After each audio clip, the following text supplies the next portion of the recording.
कैंची धाम मंदिर भी होगा यात्रा प्राधिकरण में शामिल। सीएम ने अधिकारियों के साथ की बैठक। कैंची धाम मंदिर यात्रा प्राधिकरण में शामिल होने से बाबा का दर्शन करने वाले भक्तों को मिलेंगी काफी सहूलियतें।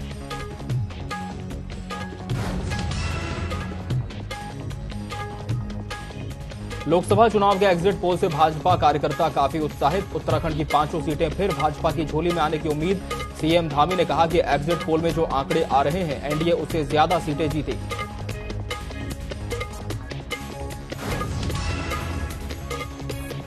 एग्जिट पोल में भाजपा का जहां क्लीन स्वीप देखने को मिली, तो वहीं कांग्रेस एग्जिट पोल को ठहरा रही गलत। आज देश के ज्यादातर एग्जिट पोल जो मीडिया हाउस ने दिखाए, उसमें एनडीए गठबंधन को जरूरत से ज्यादा बढ़त।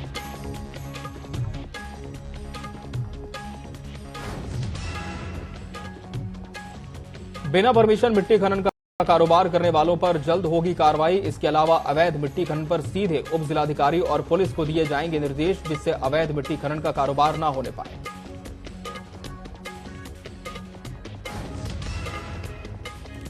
साइबर ठग ने विश्वविद्यालय के एक प्रोफेसर को ही बनाया साइबर ठगी का शिकार। ठग ने मुंबई पुलिस बताकर डराया। आपके खिलाफ मुंबई थाने में केस दर्ज। महिला प्रोफेसर से 7,50,000 रुपए की ठगी।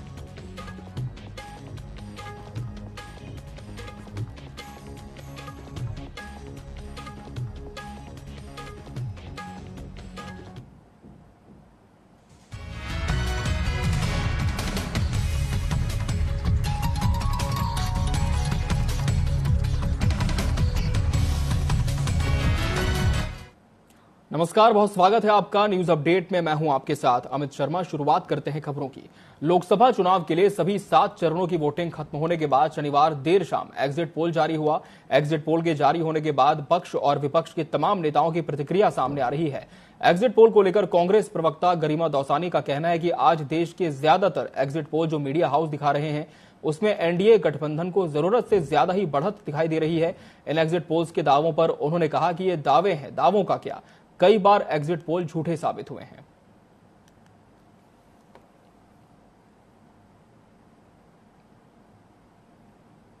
आज देश के ज्यादातर एग्जिट पोल्स जो मीडिया हाउसेस के द्वारा दिखाए जा रहे हैं, उसमें एनडीए गठबंधन को कुछ जरूरत से ज्यादा ही सीट्स दिखाई जा रही हैं। इन एग्जिट पोल्स के दावों पर मैं इतना ही कहना चाहती हूं कि ये दावे हैं, दावों का क्या, क्योंकि ये देश गवाह बना है कई बार जब एग्जिट पोल पूरी तरह से झूठे साबित हुए। पहला था 2004 का लोकसभा चुनाव, जिसमें अटल बिहारी वाजपेयी की सरकार ने इंडिया शाइनिंग का नारा दिया और उनको थंपिंग मेजोरिटी जो है इनके द्वारा एग्जिट पोल्स के द्वारा दी जा रही थी। लेकिन नतीजा ये निकला कि भाजपा की अगुवाई वाले एनडीए गठबंधन के मात्र 187 सीट आई और कांग्रेस की अगुवाई वाले यूपीए गठबंधन की 216 सीटें, और नतीजा ये हुआ कि सरकार हमने बनाई। हमारे 5 न्याय और 25 गारंटी हमें पेनिट्रेट करते हुए दिखाई पड़ी। जन जन तक ये न्याय, हमारी जो घोषणाएं हैं वो पहुंच चुकी हैं, और हमें लगता है कि ये एग्जिट पोल एक बार पुनः झूठे साबित होंगे और 4 जून को जितनी सीटें इंडिया गठबंधन को दी जा रही हैं, उससे कहीं अधिक सीटें इंडिया गठबंधन को प्राप्त होंगी। प्रदेश के मुखिया पुष्कर सिंह धामी ने शनिवार को हल्द्वानी में अधिकारियों की बैठक ली। इस बैठक में उन्होंने बिजली की कटौती और पेयजल किल्लत सहित कैंची धाम में लगने वाले मेले के संबंध में तैयारी को लेकर चर्चा की। उन्होंने अधिकारियों को पूरी तत्परता से यातायात और पर्यटन सीजन की समस्याओं के समाधान खोजने के निर्देश दिए। सीएम धामी ने बताया कि कैंची धाम मंदिर को यात्रा प्राधिकरण में शामिल किया जाएगा। कैंची धाम मंदिर यात्रा प्राधिकरण में शामिल होने से बाबा का दर्शन करने वाले भक्तों को काफी सहूलियत मिलेगी।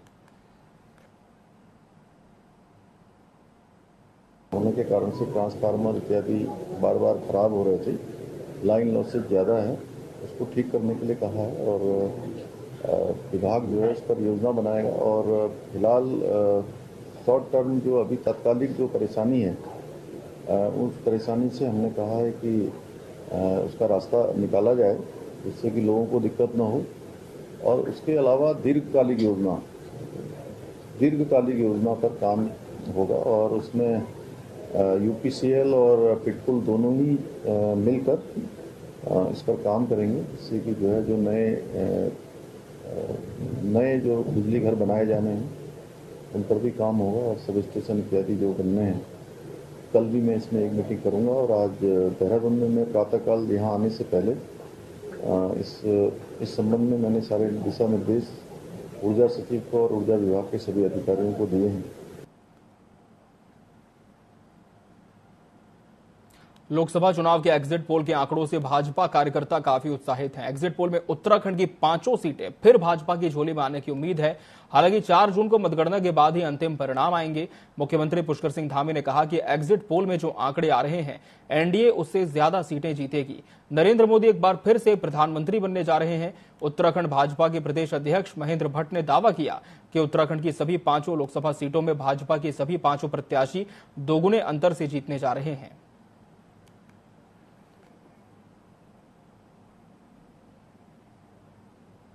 सभी एग्जिट पोलों में एनडीए और भाजपा को प्रचंड बहुमत दिखाया गया है और ये एग्जिट पोल उस दिन और आगे बढ़ेंगे जिस दिन 4 जून को रिजल्ट आएगा और जैसे जैसे मतगणना प्रारंभ होगी ये आगे बढ़ते जाएंगे और मोदी जी तीसरी बार प्रचंड जीत के साथ देश के प्रधानमंत्री बनेंगे।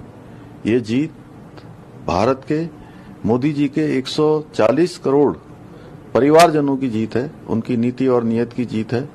और सिद्ध हो गया है कि भाजपा 370 और एनडीए 400 पार का जो नारा जनता ने लगाया था वो सार्थक सिद्ध होगा। सेवा, सुशासन, गरीब कल्याण की नीति को जनता का जनादेश प्राप्त हुआ है। देश के प्रधानमंत्री नरेंद्र भाई मोदी और एनडीए की पूर्ण बहुमत की सरकार, प्रचंड बहुमत की सरकार इस बार देश के अंदर बनने जा रही है। चारधाम यात्रा के दौरान अव्यवस्थाओं को लेकर जिला कांग्रेस पार्टी मुखर हो गई है। सरकार की नीतियों पर सवाल उठा रहे हैं। कांग्रेस का कहना है कि उत्तरकाशी जिले में गंगोत्री और यमुनोत्री धाम के दर्शन के लिए हर साल लाखों श्रद्धालु आते हैं, लेकिन इस बार तीर्थयात्रियों की सुविधा के लिए न तो कहीं शौचालय बनाए गए और न ही कहीं पीने के पानी की व्यवस्था की गई, क्योंकि सरकार के मंत्री चुनाव प्रचार में व्यस्त हैं और यात्री त्रस्त। इसलिए सरकार को चेताने के मकसद से कांग्रेस पार्टी रविवार से हर यात्रा पड़ाव पर यात्रियों को मुफ्त जूस बांटेगी। विपक्ष समझकर हमारी बात को इग्नोर कर दिया और उसके बाद आज की स्थितियां आप जानते हैं कि आज भी गंगोत्री जाने वाला राष्ट्रीय राजमार्ग कई जगह ध्वस्त हो रखा है, कई जगह रोडों का निर्माण आजकल हो रहा है और सरकार के जो मुख्यमंत्री हैं वो विभिन्न राज्यों में चुनाव के प्रचारों में घूम रहे हैं और यात्रा व्यवस्था को लेकर उनकी कोई भी उनकी जिम्मेदारी अपने ऊपर उन्होंने कोई भी जिम्मेदारी नहीं ली है। महिला समूहों को बढ़ावा देने के लिए नैनीताल 3 दिवसीय हस्तशिल्प प्रदर्शनी लगाई गई है, जिसमें कई जिलों से आए हुए स्वयं सहायता समूहों ने हस्तनिर्मित उत्पादों के स्टॉल लगाए। इस दौरान हस्तनिर्मित आभूषण, चित्रित कलाकृतियां जैसे कई उत्पाद प्रदर्शित किए गए। इसे लेकर आयोजक रक्षिता शाह ने बताया कि प्रदर्शनी का मुख्य उद्देश्य महिला समूहों के उत्पादों को बाजार लाना है ताकि महिलाएं आत्मनिर्भर बन सकें। सिर्फ लोकल थे, साथ जैसे एपड़ वाले 2 हो जा रहे थे, पर इस बार हमने ये देखा है कि सब अलग अलग लगाए कि सबको रिकग्निशन उस हिसाब से मिले और हम चाहते हैं कि आगे हम और बड़ी जगह में लगाए और लोगों को बुलाए और हम अपने उत्तराखंड का ये जितना भी ये है मैन्युफैक्चरर्स है या लोग जो काम कर रहे थे मेहनत से वो और आगे बढ़े। कल जैसे हमने 9:30 बजे तक खोली थी तो हमें बहुत अच्छा रिस्पॉन्स मिला था और शाम को बहुत लोग आ रहे हैं, तो सबको सेल अच्छी मिल रही है और सबके लिए बहुत प्रॉफिटेबल है। रुद्रप्रयाग जिला प्रशासन ने केदारनाथ धाम में इस बार नई पहल की है। बीमार, बुजुर्ग और विकलांग यात्रियों की सहायता के लिए यहां महिंद्रा थार एसयूवी कार भेजी जा रही है। बताया जा रहा है कि अभी 1 थार और वहां पहुंचेगी और 2 थार गाड़ियां यात्रा काल में धाम पहुंचने वाले वीआईपी को केदारपुरी का भ्रमण करा सकेंगी। केदारनाथ धाम में धार पहुंचने के बाद से ही सियासत गर्मा गई है। कांग्रेस के प्रदेश उपाध्यक्ष मथुरादत्त जोशी का कहना है कि सरकार गरीबों के पेट में लात मारने का काम कर रही है। इससे स्थानीय रोजगार, जो डंडी कंडी डोली वाले लोग हैं, उनके रोजगार पर प्रभाव पड़ेगा। दूसरी तरफ भाजपा का कहना है कि श्रद्धालुओं की सहूलियत के लिए कदम उठाया गया है। आज सरकार ने ये परमिशन दे दी कि आप थार से वहाँ तक जा सकते हैं, आप मंदिर तक जा सकते हैं, जबकि इसकी आवश्यकता ही नहीं थी। इससे जो स्थानीय रोजगार वाले बेरोजगार लोग हैं, जो डंडी कांडी वाले लोग हैं, जो डोली वाले लोग हैं, निश्चित रूप से उनके रोजगार पर प्रभाव पड़ेगा। देखिए, ऐसा केदारनाथ जी के स्वरूप को कभी भी किसी भी प्रकार का खतरा हो ही नहीं सकता, क्योंकि वो सृष्टि के रचयिता है। और जहां तक थार की बात है तो वो हेलीपैड से मंदिर तक के लिए सिर्फ उन लोगों के लिए है जो लोग किसी बीमारी से अचानक केदार भूमि में जाने के बाद त्रस्त हो चुके हों, या तो जो विकलांग हो, जिनको असमर्थता दिखाई दे रही हो, इस तरीके के लोगों के लिए इमरजेंसी की हालात में उस थार का प्रयोग किया जाएगा। सिटीजन फोरम के प्रयासों से दुर्गा मंदिर नई टिहरी में निःशुल्क स्वास्थ्य शिविर का आयोजन किया गया। यह शिविर जुनून चैरिटेबल सोसाइटी की ओर से पहली बार आयोजित हुआ। स्वास्थ्य शिविर में 2500 से अधिक लोगों ने विभिन्न स्वास्थ्य जांच कराई।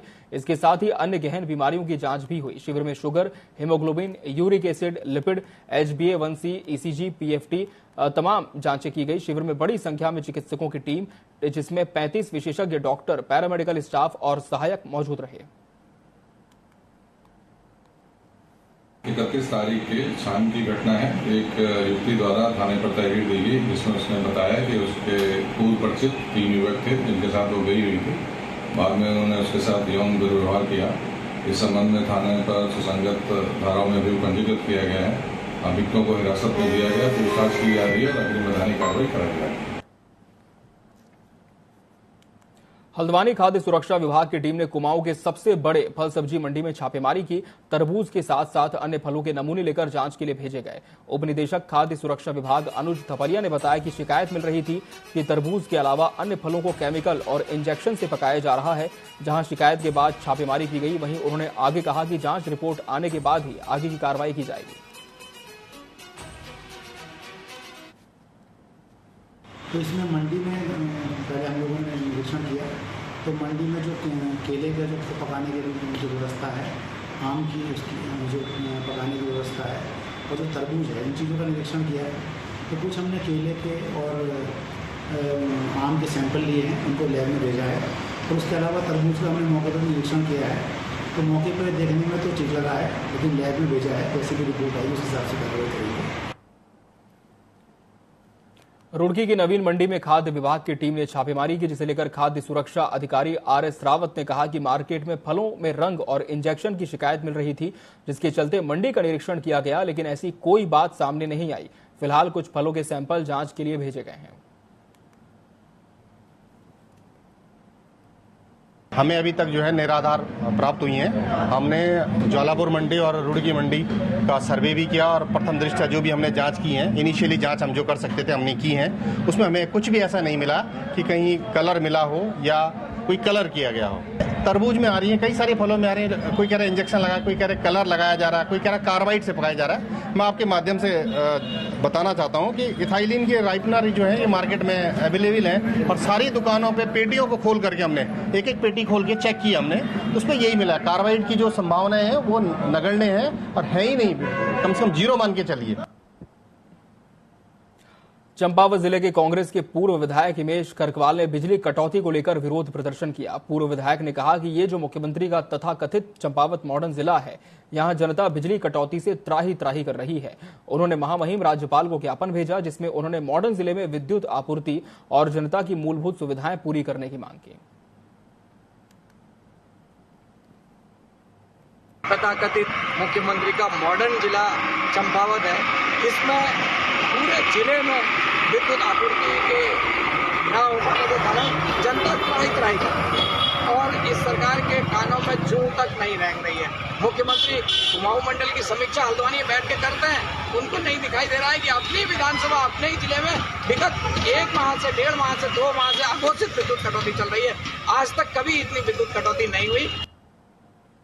उत्तराखंड में 4 धाम यात्रा में बिगड़ी व्यवस्था को दुरुस्त कर दिया गया है। मंदिर समिति अध्यक्ष अजेंद्र अजय का कहना है कि उम्मीद से बढ़कर इस बार श्रद्धालुओं की संख्या दर्शनों के लिए उमड़ पड़ी, जिससे व्यवस्थाएं शुरुआती दौर में ही बिगड़ गई।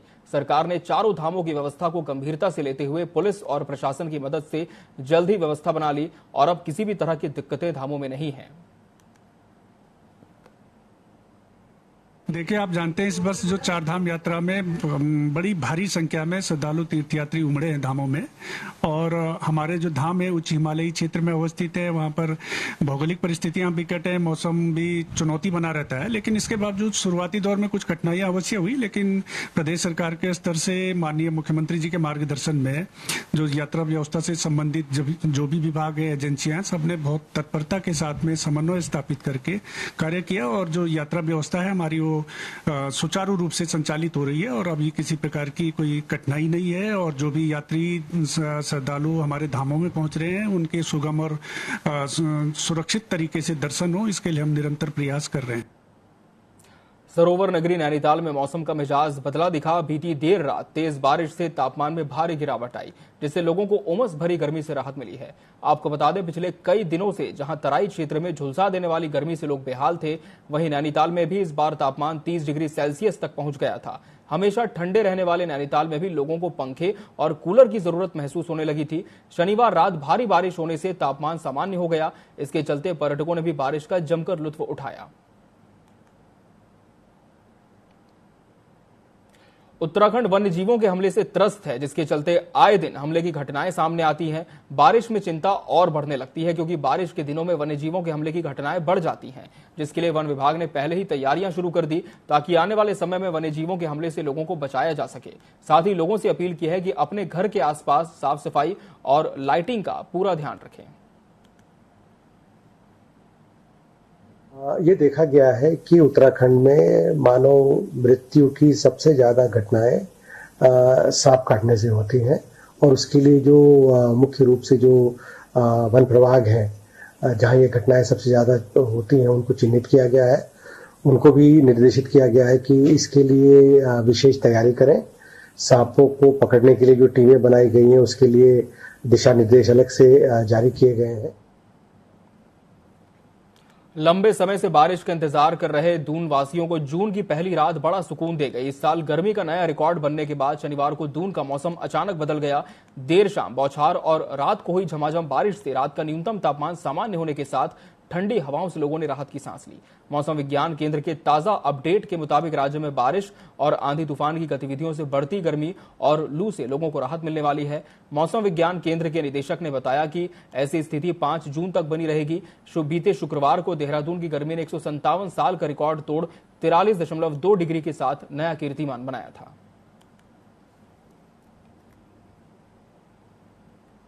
नमस्कार, मैं विक्रम सिंह, निदेशक मौसम केंद्र देहरादून से। उत्तराखंड के लिए मौसम की बात करें तो आज अच्छी रेन थंडरस्टॉर्म एक्टिविटी प्रदेश में मिल रही है।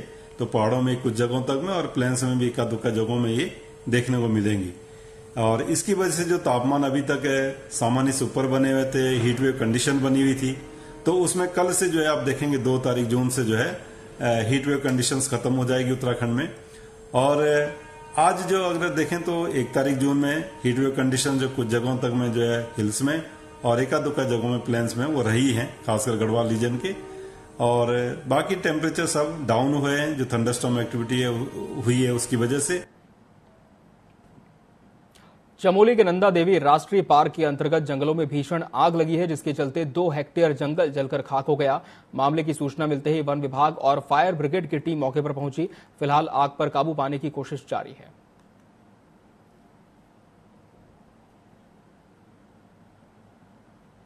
साइबर ठगी का शिकार अगर कोई आम आदमी हो या फिर वो पढ़ा लिखा ही ना हो तो समझ आता है, मगर यहां तो कम पढ़े लिखे ठग ने विश्वविद्यालय की एक प्रोफेसर को ही ठग लिया। दरअसल ठग ने मुंबई पुलिस बताकर महिला को यह कहकर डराया कि मुंबई थाने में महिला के खिलाफ केस दर्ज हुआ है, जिसके बाद केस को रफा दफा करने के लिए महिला प्रोफेसर से 7,50,000 रुपए अपने बैंक खाते में ट्रांसफर करवा लिए। महिला प्रोफेसर ने मामले की शिकायत श्रीनगर पुलिस से की। पुलिस ने केस दर्ज कर आरोपी को राजस्थान से धर दबोचा।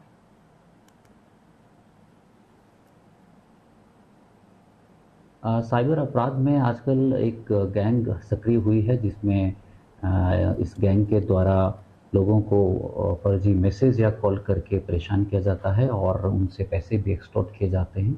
इसी गैंग के द्वारा एक वादिनी के साथ, जो कि कोतवाली श्रीनगर की निवासी हैं, उनके साथ एक्सटॉर्शन किया जा रहा था, जिसकी कंप्लेंट उन्होंने पुलिस को की और हम लोगों ने मुकदमा पंजीकृत किया गया। मुकदमा पंजीकृत करने के बाद इस गैंग को हमने लोकेट किया, जो कि राजस्थान के रहने वाले थे। इसमें एक मुख्य सदस्य को आज हमारी टीम के द्वारा राजस्थान से गिरफ्तार किया गया है और आज उनको गिरफ्तार करके माननीय न्यायालय में पेश किया जा रहा है। उधम सिंह नगर जिले के दिनेशपुर क्षेत्र में अवैध मिट्टी खनन का कारोबार थमने का नाम नहीं ले रहा। अवैध मिट्टी खनन माफिया ट्रैक्टर ट्रॉली से सड़कों का हाल बेहाल करते नजर आ रहे हैं। जिलाधिकारी उदयराज सिंह ने स्पष्ट आदेश दिया है कि उप जिलाधिकारी और पुलिस को निर्देश दिए जाएंगे कि क्षेत्र में कहीं भी अवैध मिट्टी खनन न होने पाए और बिना परमिशन खनन करते हुए पाए गए तो कड़ी से कड़ी कार्रवाई अमल में लाई जाएगी। किन क्षेत्रों में चल रही है ये मैं जानकारी कराऊंगा और अवैध रूप से मिट्टी का खनन न होने पाए ये भी सुनिश्चित कराऊंगा। और जहां परमिशन दी गई है, जहां पर NHAI की सड़कों के लिए मिट्टी की आवश्यकता है, कुछ परमिशन मुख्यालय स्तर से दी गई है, कुछ परमिशन नदियों के ड्रेजिंग के लिए भी दी गई है। इनके अलावा अगर कहीं कोई अवैध खनन पाया जाएगा तो मैं संबंधित SDM और पुलिस के अधिकारियों को निर्देश जारी करूंगा। उधम सिंह नगर में बदमाशों के हौसले बुलंदियों पर है। रुद्रपुर कोतवाली के बाजार चौकी क्षेत्र में बाइक सवार 2 बदमाशों ने दिन दहाड़े एक क्रेटा कार को रोककर तमंचे की नोक पर कार लूट ली। इसके बाद वो फरार हो गए। पंतनगर में ड्यूटी कर घर लौट रहे बाइक सवार युवक को 2 कार सवार बदमाशों ने तमंचे की नोक पर रोका और उसके बाद उसकी बाइक लूट कर रफू चक्कर हो गए। पुलिस आरोपियों की तलाश में है। एक घटना पंतनगर में 30 तारीख की है और दूसरी घटना इसमें थाना क्षेत्र रुद्रपुर की है। दोनों में ही लूट की घटनाएं हुई हैं, तो उसमें सुसंगत धाराओं में अभियोग पंजीकृत करके उसके अनावरण के लिए टीमों का गठन किया गया है और हमें उम्मीद है कि जल्द इसमें सफल। और इसी के साथ न्यूज अपडेट में फिलहाल इतना ही। मुझे दीजिए इजाजत। नमस्कार।